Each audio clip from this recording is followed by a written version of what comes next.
Hello mga Mars! Welcome back to my channel, Karen Scoop Station here. Disclaimer, itong clip, video, and photo na aking isi-share sa inyo ay hindi ko po pagmamayari at ikikredit natin ang mga owner nito.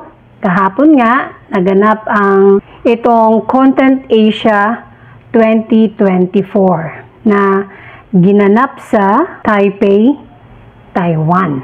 Nominado si Arjo Ataide sa pelikula o sa series na Katleya Killer, and then nominado din si Dingdong Dantes sa Royal Blood.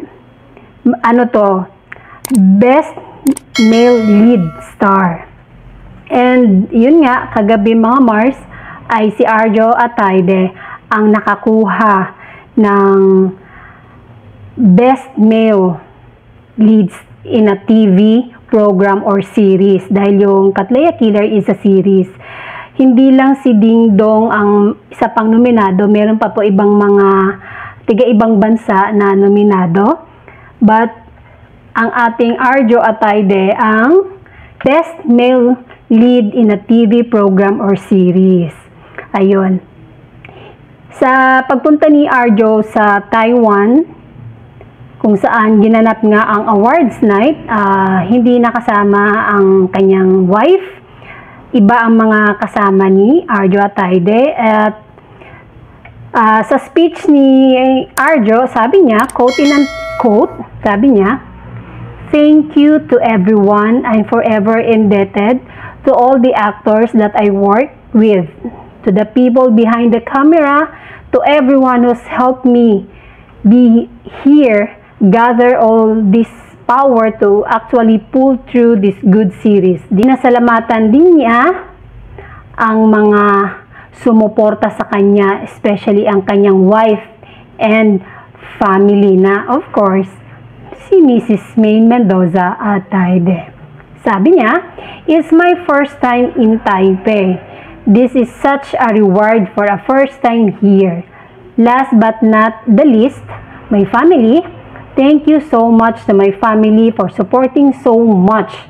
To my wife, who understands so much of the hard work that obviously that we have to pull through to be able to do this." Ito yung clip. Thank you so much to my family for supporting me so much, to my wife, who understands so much of the hard work that obviously that we have to pull through. Yon yung clip na pinasalamatan niya ang kanyang wife and family, mga Mars.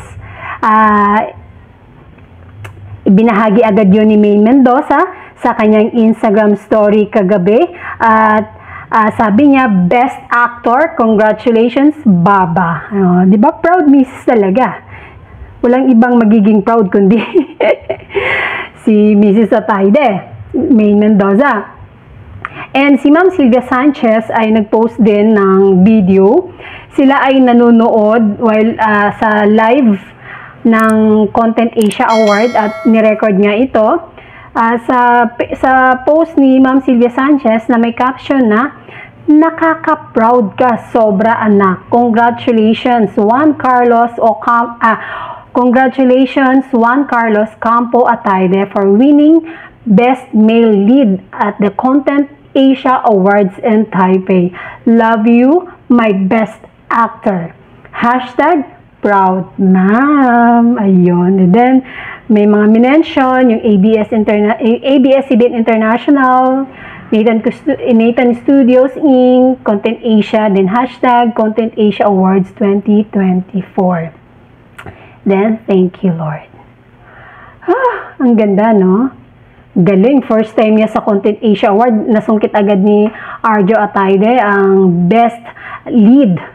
You know, Best Male Lead.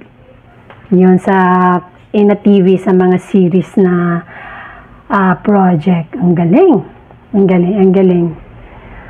And that's it, mga Mars.